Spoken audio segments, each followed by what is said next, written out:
In today's video, Julie and I want to share with you the top sales funnels mistakes that you might not even know you're making that are affecting the success of your entire sales funnel. I am Kathy Olson of Funnel Gorgeous, and I'm going to hand it over to Julie, who is going to share with you the 8 biggest sales funnels mistakes that you might be making.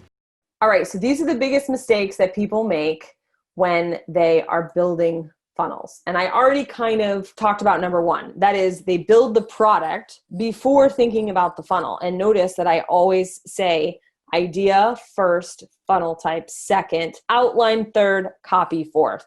You will completely change the game if you do things in that order, okay? Number 2, trying to smush existing stuff in a funnel just because you need an order bump and an OTO. You're like, oh, I'm gonna add this, I'm gonna add this, I'm gonna add this. And it's just like, no, like that's not gonna work. Like a lot of times people come to me and they're like, I have so much content. I could build 17 funnels. And I was like, yeah, but none of the content makes sense. And so the problem is you are gonna have to build new things. And they're like, no. And I'm like, yeah, but this is like, you can't just smush stuff into a funnel and expect people to buy it. It's like trying to have a garage sale or like a tag sale funnel. It's like, don't do it. That is a new name. I'm going to trademark it. Stop with your tag sale funnels. The third mistake is not giving the funnel its best shot before dumping money in ads. I've seen so many people who just like wing it and then they plan to spend money in ads. And it's like Elon Musk, he has this rocket ship, right? And every rocket ship costs like $60 million to build. And so he's got to make sure that that rocket ship has got its best shot of getting to whatever, the moon or space. If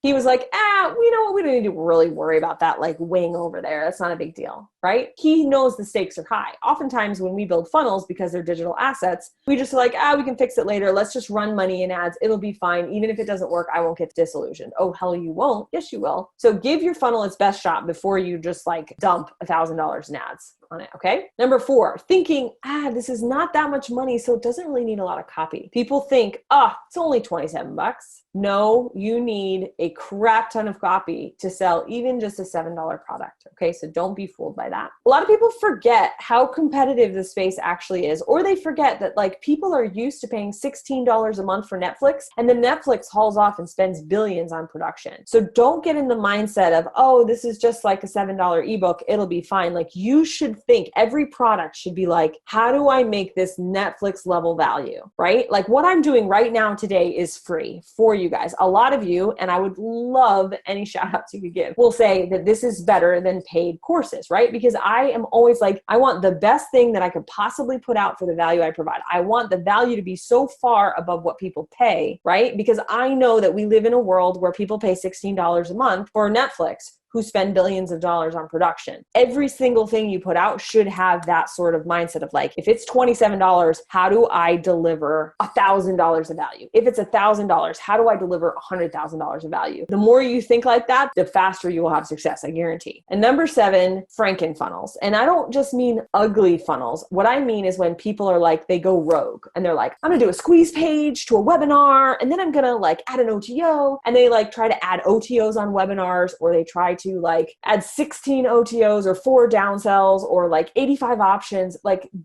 if you're a beginner, just use the very simple basics. It will give you your best shot. Remember what I said at the beginning. You want the simplest funnel to achieve the goal. Okay. So don't build Franken funnels. And then the last mistake that people make, and this is probably the biggest one, is that they have mismanaged expectations about what a funnel can do. Conversion rates. That is the number 1 problem I see, is mismanaged expectations. And people throw away funnels and offers all the time that were perfectly good offers. They just didn't realize how bad their expectations were skewed. If you can avoid these mistakes, you will be scores above the rest of the crowd. And this is why typically, and I don't have 100% success rate. Even Russell doesn't have 100% success rate in funnels. Not every funnel we get right, no matter how many times we redo it. But I greatly increase the chance of success the more I stick to these guiding principles of funnel design and funnel building. This video was the very last video in an entire series we did on sales funnels. If you missed any of those funnels, make sure you guys click the playlist that will show you everything you need to know about sales funnels from A to Z. And if you are new to our channel, make sure that you like and subscribe and share to your friends, and we'll see you guys in the next video.